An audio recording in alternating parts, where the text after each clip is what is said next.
Cintaku, sayangku, dikit-dikit baper. Dibilang sayang aja langsung baper. Cinta sehidup semati kalau udah dibilang sayang. Padahal nggak ada apa-apanya itu teman-teman. Itu hanya bualan saja. Siapa yang sering mengatakan seperti itu? Cowok, iya.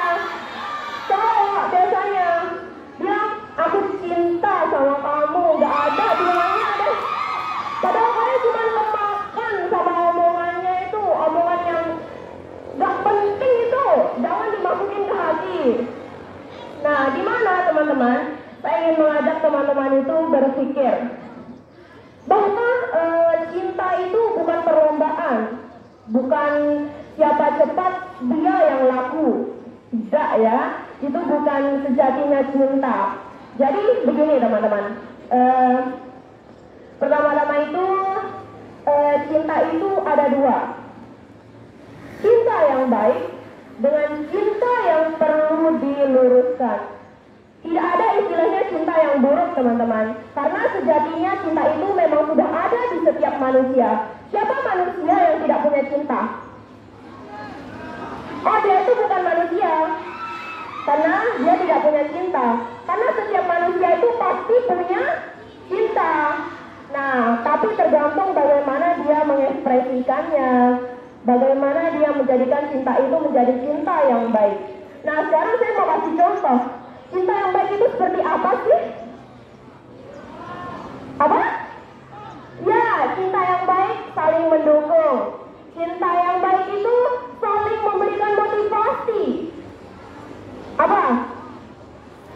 Ya, cinta yang baik itu intinya membuat kalian lebih semangat sekolah, membuat kalian lebih semangat belajar, membuat kalian termotivasi untuk menjadi orang yang lebih baik. Mungkin saja ya, orang yang sedang diam-diam kamu cintai itu orang yang baik, orang yang rajin sekolah. Berarti pasti kalian ikut rajin sekolah nih. Semangat saya nih rajin sekolah, jadi saya harus rajin sekolah dong. Pasti begitu kan? Nah, bagaimana dengan cinta yang perlu diluruskan? Cinta yang perlu diluruskan itu seperti ini teman-teman. Cinta yang mengajak kita kepada hal-hal yang buruk.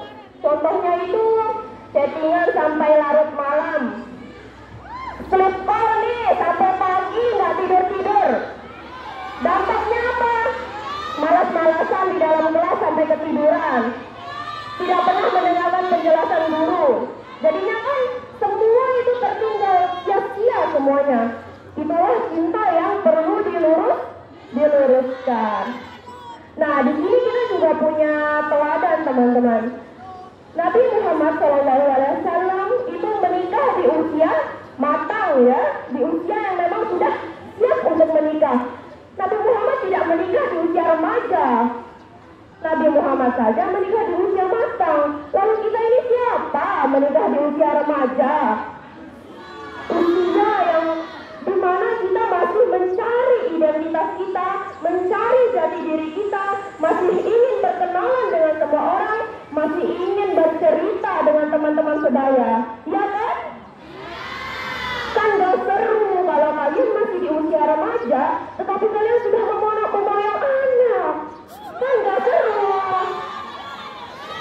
Menikah juga itu harus punya ilmu teman-teman, harus punya bekal. Kita harus siap mental untuk lanjut ke jenjang yang lebih serius itu sangat perlu teman-teman. Tapi misalnya pacar kalian ngajak, entah itu berari, kalian jawab apa? Kalian jawab begini aja. Yang paling baik kalian jawab begini. Wahai kekasihku, jika kamu serius padaku, ayo kita sama-sama menjadi yang lebih baik.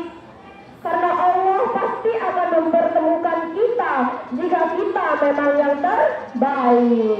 Karena sesuatu yang terbaik pasti akan datang di waktu yang terbaik. Jadi jangan terburu-buru kalau pacar kalian ngajak nikah. Stop, saya tidak mau nikah dini.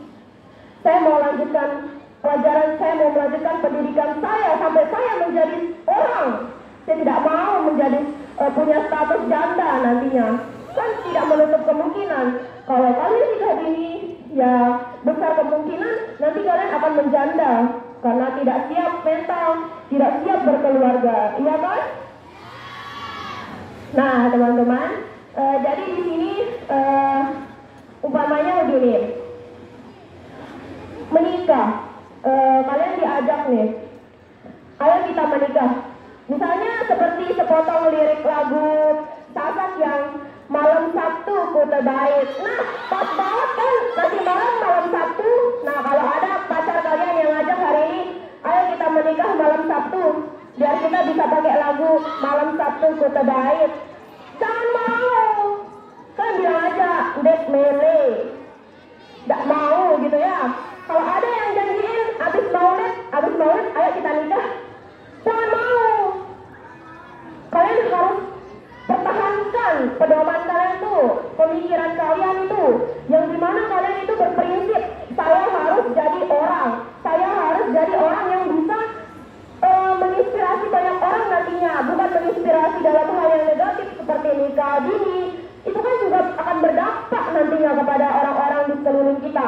Kalau kita sudah dilihat, ih enak banget ya, masih umur segini udah nikah, udah bisa sama-sama sama pacarnya, satu rumah, satu atap. Tapi dia nggak mikirin gimana kehidupannya nanti. Walaupun menikah itu dipikir enaknya saja kan. Padahal kalian tidak tahu, kita tidak tahu bagaimana kedepannya yang akan kita hadapi.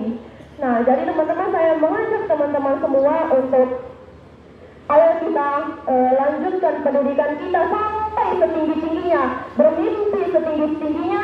Jangan pernah berpikir untuk ayo mencoba untuk berkeluarga dengan pacarnya. Itu sangat tidak baik ya teman-teman. Nah, jadi kesimpulan yang dapat saya sampaikan dari pidato saya ini, larangan menikah dini.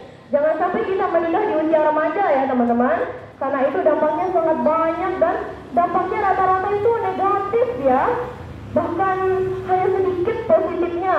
Kalau ada yang bilang, pacarnya bilang, ayo kita nikah daripada kita maksiat, umurnya baru segitu, udah mikirin ayo nikah biar menghindari maksiat. Memang konteksnya menghindari maksiat, tetapi itu bukan alasan teman-teman. Cinta hanya sementara yang akan membawa kepada kehancuran selama-lamanya. Nah, jadi teman-teman, mari kita sama memperbaiki diri dulu, saling mengajak kepada kebaikan. Misalnya ada pacarnya, ayo kita menjadi yang lebih baik dulu, baru kita pikirkan ke depannya akan seperti apa. Mungkin saja pacarmu yang sekarang akan jodohmu di masa depan, ya kan? Yang penting kita sudah sama-sama memperbaiki diri. Demikian pidato yang dapat saya sampaikan, semoga ada manfaatnya untuk teman-teman sekalian, dan mohon maaf apabila ada kata yang salah atau menyinggung hati teman-teman sekalian, atau saya ada yang membatalkan niat teman-teman untuk menikah. Jadi mohon maaf sekali, tapi saya sangat bersyukur bisa mencerahkan hati teman-teman untuk tidak menikah di usia dini. Demikian yang dapat saya sampaikan, kurang lebihnya mohon maaf. Wassalamualaikum warahmatullahi wabarakatuh.